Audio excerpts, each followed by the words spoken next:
To yes biology. ఇది మనకి AP DSC ఈరోజు జరిగినటువంటి ఏదైతే పీజీటీ బయాలజీ ఉందో 19th రోజున ఈరోజు అడిగినటువంటి జీకే కరెంట్ అఫైర్ క్వశ్చన్స్ నాకు గుర్తున్నంత వరకు రాసుకున్నాను. ఆల్మోస్ట్ గుర్తున్నాయి.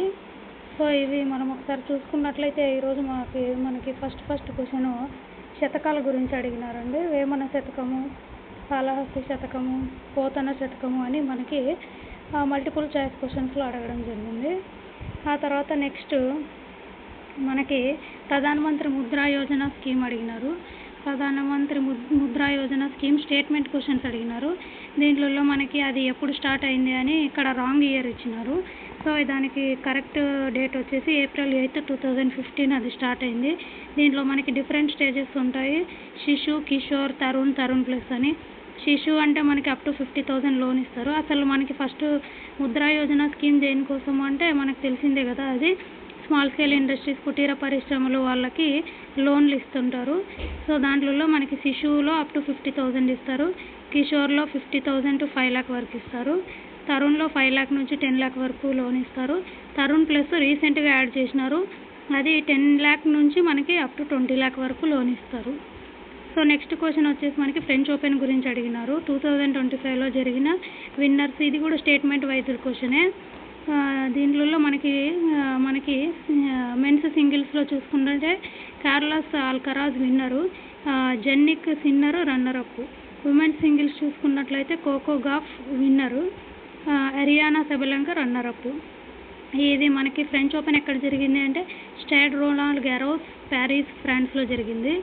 సో ఇది మనకి ఫ్రెంచ్ ఓపెన్లో వాళ్ళు రన్నర్ అప్ ఎవరని కూడా అడిగినారు.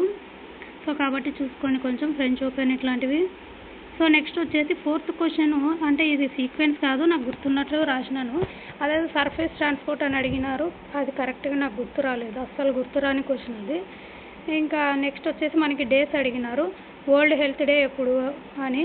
సో వరల్డ్ హెల్త్ డే వచ్చేసి 7th April. Mother tongues day అడిగాను, అది 21st February. Human rights day 10th December. ఇంకొక డే కూడా అడిగినారు, అదేం గుర్తు రావట్లేదు. ఆ తర్వాత వరల్డ్ మస్కిటో డే ఎప్పుడు అని సపరేట్ క్వశ్చన్ అడిగినారు, అది 28th August. ఇంకా ఆ తర్వాత నెక్స్ట్ క్వశ్చన్ వచ్చేసి మనకి second country to declare malaria free అంటే ఈజిప్టు.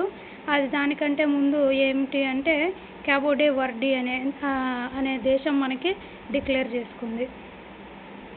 నెక్స్ట్ వచ్చేసి మనకి సింధు రివర్ గురించి స్టేట్మెంట్ వైజ్ క్వశ్చన్స్ అడిగినారు. దీన్ని ఇండస్ వాటర్ ట్రిటీ అని అంటారు. ఇది మనకి 1960లో రావడం జరిగింది.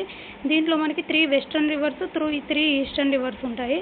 Western reverse Indus, Jhelum, Chenab, ఇవి పాకిస్తాన్కి వెళ్తాయి. ఈస్టర్న్ రివర్స్ వచ్చేసి రవి, బీస్, సట్లెజ్, ఇవి మనకి ఇండియాకి వస్తాయి అన్నమాట. సో ఇది మనకి సింధు రివర్ గురించి ఒక షార్ట్ ఎక్స్ప్లెనేషను. ఆ తర్వాత మనకి నెక్స్ట్ క్వశ్చన్ వచ్చేసి ప్రముఖ వ్యక్తులు, రంగాల గురించి అడిగినారు. దీంట్లో మ్యాక్సిమం నాకు గుర్తున్నది ఎంఎస్ సుబ్బలక్ష్మిది ఒకటే. ఎంఎస్ సుబ్బలక్ష్మి గారు మనకి ఇండియన్ క్లాసికల్ మ్యూజిక్ సంబంధించి కదా, సో అది. Next AI spam detector first మనకి ఇంట్రడ్యూస్ చేసినటువంటి నెట్వర్క్ ఏదని అడిగినారు. అది మనకి ఫస్ట్ వచ్చేసి ఎయిర్టెల్. నెక్స్ట్ క్వశ్చన్ వచ్చేసి స్వామిత్వ అనే స్కీమ్ గురించి అడిగినారండి. స్వామిత్వ అనే స్కీము మనకి పిఎం మోడీ 24th April 2021లో లాంచ్ చేయడం జరిగింది. ఇది మెయిన్గా ఏంటి అంటే మనకి టెక్నాలజీ, డ్రోన్ టెక్నాలజీ అట్లాంటివన్నీ ఉపయోగించేసి మనకి విలేజెస్లో ఇవేంటి మనకు వాళ్ళ ల్యాండ్స్ దానిల గురించి పక్కా ఇన్ఫర్మేషను అట్లాంటివన్నీ గ్యాదర్ చేయడానికి, అంటే record of rights, village household owners వాళ్ళ గురించి పక్కా ఇన్ఫర్మేషన్ గ్యాదర్ చేయడానికి డ్రోన్ టెక్నాలజీ వాడి దాన్నే మనం ఏమంటామంటే స్వామిత్ర. ఫుల్ ఫామ్ వచ్చేసి survey of villages, abadi and mapping with improvised technology in village area. అది మనకి ఎప్పుడు వచ్చింది 2021 24th April.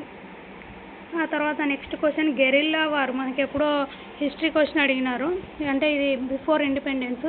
గెరిల్లా వారు ఫస్ట్ స్వరాజ్య మూమెంట్లో ఫస్ట్ ఏ స్టేట్ వాళ్ళు స్టార్ట్ చేసినారు ఫస్ట్ గెరిల్లా వార్ అని 1920sలో. ఈ క్వశ్చన్కి ఆన్సర్ అయితే నాకు పక్కాగా తెలియదు, కానీ మనము గూగుల్లో సెర్చ్ చేస్తే నాకు ఆంధ్రప్రదేశ్ అని వచ్చింది. మరి అది ఎంతవరకు కరెక్ట్ మీరే చెప్పాలి లిజనర్స్. ఆ తర్వాత నెక్స్ట్ మనకి నోబెల్ ప్రైజ్ గురించి అడిగినారు. నోబెల్ ప్రైజ్లో ఏమడిగినారంటే 1968లో మనకి నోబెల్ ప్రైజ్లో విచ్ ఫీల్డ్ యాడ్ చేసినారని అడిగినారు. దానికి వచ్చేసి ఆన్సర్ ఎకనామిక్స్. ఆ తర్వాత విపిఎన్ ఫుల్ ఫామ్ అడిగినారు, విర్చువల్ ప్రైవేట్ నెట్వర్క్, దానికి ఫుల్ ఫాము. ఆ తర్వాత స్పోర్ట్స్, దాని యొక్క ఫీల్డ్స్ అడిగినారు. స్పోర్ట్స్ పర్సన్స్ దీంట్లో నాకు గుర్తున్నంత వరకు 4 ఇద్దరు, మను బాకర్, అభినవ్ బింద్రా ఇద్దరు షూటింగ్ సంబంధించిన వాళ్ళే. దీంట్లో నాకు తెలిసి రాంగ్ స్టేట్మెంటో కరెక్ట్ స్టేట్మెంట్ అని ఏదో అడిగినట్టున్నారు. తర్వాత 16th క్వశ్చన్ వచ్చేసి మనకి ఇండియన్ పాలిటీ గురించి అడిగినారు. ఇది మనకు 1976లో ఏ దాన్ని మనకి యాడ్ చేసినారు కాన్స్టిట్యూషన్లో అని అడిగినారు. సో నాకు తెలిసి అది ఫండమెంటల్ డ్యూటీస్ 42nd అమెండ్మెంట్ ద్వారా యాడ్ చేసినారు. ఆ తర్వాత నెక్స్ట్ ఇది రిపీటెడ్ క్వశ్చన్ అండి. ఆల్రెడీ డిఎస్సిలోనే జీకే పోర్షన్లో అడిగినారు. అండమాన్ నికోబార్ ఐలాండ్స్ యొక్క క్యాపిటల్ సిటీ పోర్ట్ బ్లేర్ని ఇప్పుడు వేరే నేమ్తో మార్చినారు. అది ఏం నేమ్ అని అడిగినారు. శ్రీ విజయపురము. ఎప్పుడు మార్చినారు అంటే 2024 13 సెప్టెంబర్ మార్చినారు. తర్వాత మనకి ఏవేవో కమిటీస్ గురించి అడిగినారు. ఆ కమిటీస్ నాకు పెద్దగా గుర్తులేవు. ఒకవేళ గుర్తుంటే మీరు కామెంట్ చేయండి, లేకుంటే నాకు టెలిగ్రామ్ ఛానల్లో అన్నా పోస్ట్ చేయండి, నేను అవి మళ్ళీ పెడతాను. సో దీంట్లో నాకు గుర్తున్నంత వరకు పద్మనాభన్ కమిటీ, గాడ్గిల్ కమిటీ అని ఏవో దాని గురించి ఇచ్చినారు. ఉమెన్ రిజర్వేషన్ అనేదో. నెక్స్ట్ వచ్చేసి ఇంకా బ్రెయిన్కి సంబంధించి డిసీజెస్ గురించి అడిగినారు, మ్యాచింగ్ క్వశ్చను. ఇంకా లాస్ట్ క్వశ్చన్ ఏంటనేది నాకు గుర్తు రావట్లేదు. మీకు గుర్తొస్తే కనుక please comment in the comment section. So thank you అండి. ఇది మనకి ఈరోజు పీజీటీ బయాలజీలో అడిగినటువంటి జీకే కరెంట్ అఫైర్స్. ఎవరికైనా ఉపయోగపడుతుందేమో అని వీడియో చేయడం జరిగింది. Thank you.